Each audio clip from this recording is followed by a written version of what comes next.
This mode sets up the matrix for scale-based polyphonic step sequencing into MIDI clips on the current track. I'll give you a quick example of the basic functionality of this mode.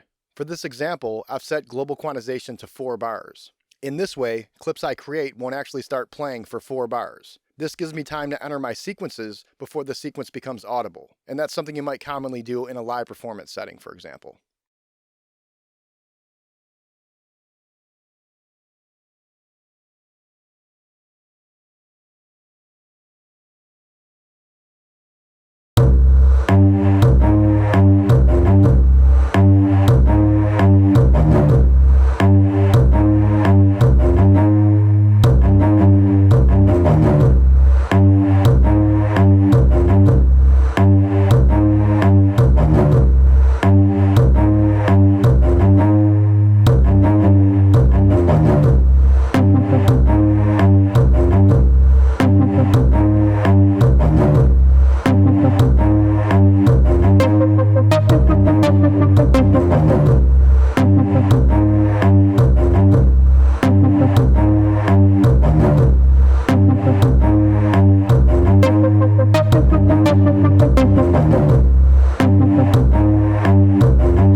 You might have noticed that when I was creating that first sequence, I doubled the contents of the clip a couple of times, instead of manually entering in every step. That was possible because Push 2 has a double loop button that we can use for that purpose. Unfortunately, not every controller has a button that we could use for that purpose, but we can still accomplish it by using a mode, such as CliffX mode, that can trigger CliffX actions. So for example, here I've got Arsenal LP2 for the Launchpad Mark II, and of course this controller doesn't have a double loop button.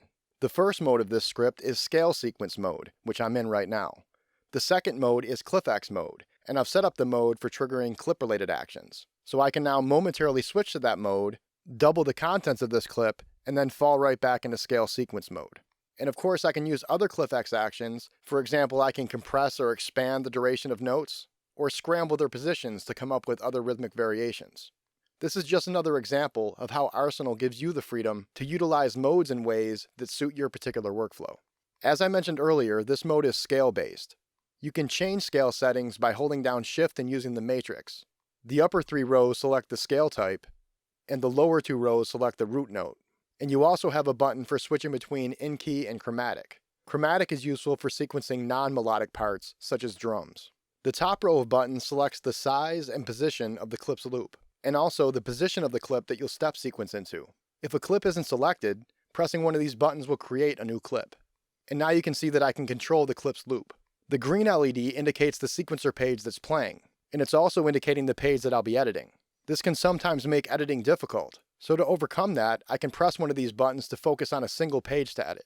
And when I'm done editing, I can reselect the range so that I can see each page as it's playing.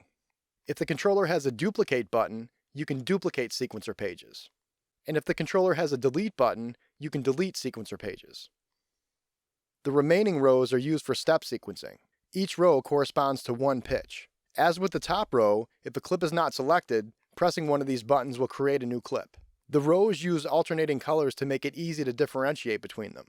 If the controller has RGB LEDs, the row corresponding to the root note will use a different color. If the controller doesn't have RGB LEDs, the rows will strictly use alternating colors. The up and down arrow buttons move the note range up or down by one semitone. Pressing both of these reverts to the default note range. This button toggles folding. When folded, only the notes that exist within the clip will be accessible. By default, the length of each note will be a 16th note. However, if you press a range of buttons, this will insert longer notes. For example, I can insert a quarter note. This is useful for sequencing parts with different note lengths without having to change the resolution.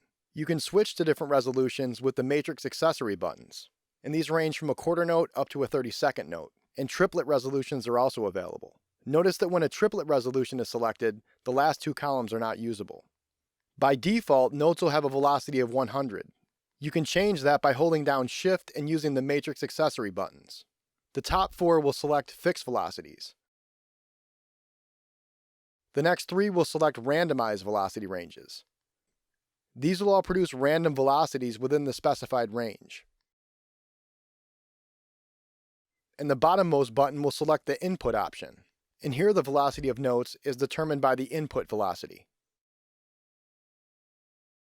If the controller has less than 8 matrix accessory buttons, triplet resolutions won't be available. Also, you'll only have one random velocity option. With the push controllers, scale and velocity settings are changed in a slightly different way. To change scale settings, you'll hold down the Scales button and use the buttons directly underneath the display. To change velocity settings, you'll hold down Accent and use the buttons underneath the display.